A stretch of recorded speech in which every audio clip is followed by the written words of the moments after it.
এই মহিলাই এখন জেলার অন্যতম চর্চার বিষয়। তার শারীরিক গঠন থেকে লড়াই রীতিমতো অনুপ্রেরণা যোগায় অন্যদেরও। নিতান্তই এক গৃহবধূ, সংস্কৃত নিয়ে MA BEd পাশ করার পর সংসার সন্তান সামলানোই ছিল তার প্রধান দায়িত্ব। তবে সেই সাধারণ জীবনযাত্রার মাঝেই এক অসাধারণ অধ্যায় শুরু হয় 2015 সালে, যখন শারীরিক সমস্যার কারণে নিজেকে ফিট রাখতে জিমে ভর্তি হন পর্ণা দাস দত্ত। সেখান থেকেই শুরু এক নতুন পথ চলার। শরীর চর্চা যেন ধীরে ধীরে নেশায় পরিণত হয় তার। পরিশ্রম, অধ্যবসায় ও আত্মনিয়ন্ত্রণের ফসল হিসেবে পর্ণা আজ শুধু সুস্থই নন, তিনি 3বারের পাওয়ার লিফটিংয়ে জিতেছেন বেঙ্গল গোল্ড মেডেলও। দেখুন, আমিও অন্যান্য 8-5টা সাধারণ মানুষের মতোই ওয়েট লস করার জন্যই জিমে এসেছিলাম। আমার কিছু কমপ্লিকেশনস ছিল, তার কারণে ডক্টর আমাকে ওয়েট লস করতে বলেছিলেন, সেই কারণেই আমি জিমে ঢুকেছিলাম। তো তারপর আস্তে আস্তে করতে করতে কোথাও গিয়ে একটা নেশা তৈরি হয়ে গেল। সেখান থেকেই আজকে এই জায়গায়। কোনোদিনই এই প্রফেশনে আসার আমার কোনো রকম কোনো ইচ্ছেই ছিল না। বরাবরই ছিল আমি শিক্ষকতা পেশায় যাবো, তো সেই লাইন নিয়েই বরাবর এগিয়েছি।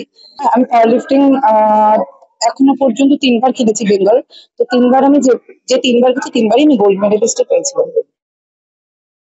বর্তমানে হাবড়ার ফিট ফিউশন জিমে ট্রেনার হিসেবে কর্মরত রয়েছেন। নতুন প্রজন্মের তরুণ তরুণীদের শারীরিক গঠন, ডায়েট প্ল্যান ও লাইফস্টাইল মেনে চলার দিশা দেখাচ্ছেন এই ওম্যান বডি বিল্ডার পর্ণা। সবচেয়ে অবাক করা বিষয়, অন্তঃসত্ত্বা অবস্থাতেও থামেননি তিনি। 8 মাস গর্ভাবস্থাতেও নিয়মিত জিমে উপস্থিত ছিলেন। এমনকি সন্তানের জন্মের মাত্র 21 দিন পরেই ফের জিমে ফিরেছেন তিনি। মানে আমি আমার প্রেগন্যান্সিতে ডক্টরের কাছ থেকে পারমিশন নিয়ে 8 মান্থ প্রেগন্যান্সি পর্যন্ত আমি জিম কন্টিনিউ করেছি। আফটার সিজার আমি 21 দিনের দিন থেকে আবার জিম জয়েন করেছি। বেসিক যে নিউট্রিশন আমাদের দরকার, নিউট্রিশন ব্যালেন্স করে আমাদের খেতে হবে, হেলদি লাইফস্টাইল লিড করতে হবে। আমি একদিকে মাতৃত্ব, অন্যদিকে শরীর চর্চা, দুই সামলেছেন সমান দক্ষতায়। সোশ্যাল মিডিয়ায় ইতিমধ্যেই ভাইরাল এই বাঙালি মহিলা বডি বিল্ডার।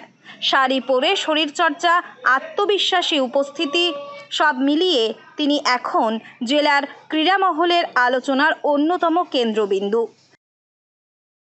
এটা তো তার একটা ব্যক্তিগত প্যাশন বলতে পারে, সেটা সবার মধ্যে দেখা হয় না, কিন্তু এটা উচিত সব মেয়েরাই দিদির থেকে ইনফ্লুয়েন্স হয়ে আসুক। অ্যাজ এ ওমেন আমরা ছেলে হয়েও তাকে ফলো করি, তার যে প্যাশন এই ফিটনেস রিলেটেড ইসের প্রতি, এরকম বাইসেপ সবাই করতে পারে না। অবশ্যই যদি দিদির থেকে হেল্প নিলে, আমাদের এই ফিট ফিউশনের যারা আছে, মহিলারা আছে, তারা সবাই দিদির কাছ থেকে হেল্প পায়। রাস্তার ধারের পোস্টারে ফিটনেস সচেতনতা ক্যাম্পে বডি বিল্ডার হিসেবে উঠে আসছে তারই মুখ। তার এমন প্রশিক্ষণে অনুপ্রাণিত হয়ে বহু শিক্ষানবিশও এগোচ্ছেন সুস্থ জীবনযাত্রার পথে। মেয়েদের তো বিভিন্ন রকম প্রবলেম চলেই আসে বয়সের সাথে সাথে, তো সেজন্যই জিম জয়েন করা আমার। দিদি পর্ণাদি খুব ভালো গাইড করে আমাদের, মাসেলের এক্সারসাইজ সুন্দর ধরে ধরে দেখিয়ে দেয়, সুন্দর করে ট্রেন করে, সুন্দর ডায়েট দিয়ে দেয়। পর্ণাদির মতো সবাই চাই যে ওরকমই আমাদের আর কি একটা ফিজিক হোক, কারণ এখনকার দিনে মানে মেয়েদের হচ্ছে কি যা লাইফস্টাইল, সেইখানে জিমটা অবশ্যই জয়েন করা উচিত। আর একটা ফিজিক্যালি একটা ফিট থাকার ব্যাপার থাকে, তো সেইখানে পর্ণাদি মানে আমাদের জিমের সব মেয়েদের জন্য অ্যাকচুয়ালি আইডিয়াল। আমি এই 1 মাস হলো দিদির কাছে ট্রেন করছি। দিদির কাছে ট্রেন করে তো আমার খুব ভালো লাগছে। আমি প্রায় 5 কেজি কমিয়ে ফেলেছি 1 মাসে। তো আমার খুব ভালো লাগছে। আর দিদির যে ফিগারটা খুব সুন্দর, আমি দিদির ফিগারের জন্যই দিদির কাছে ট্রেন করছি। আর এরকম ফিগার তো সচরাচর ছেলেদের থেকে মেয়েদের তো দেখাই যায়। এভাবেই যেন পর্ণা দাস দত্ত আজ নিঃসন্দেহে হয়ে উঠেছে আধুনিক নারীর প্রতীক। উত্তর 24 পরগনা থেকে রুদ্র নারায়ণ রায়ের রিপোর্ট, লোকাল 18 বাংলা।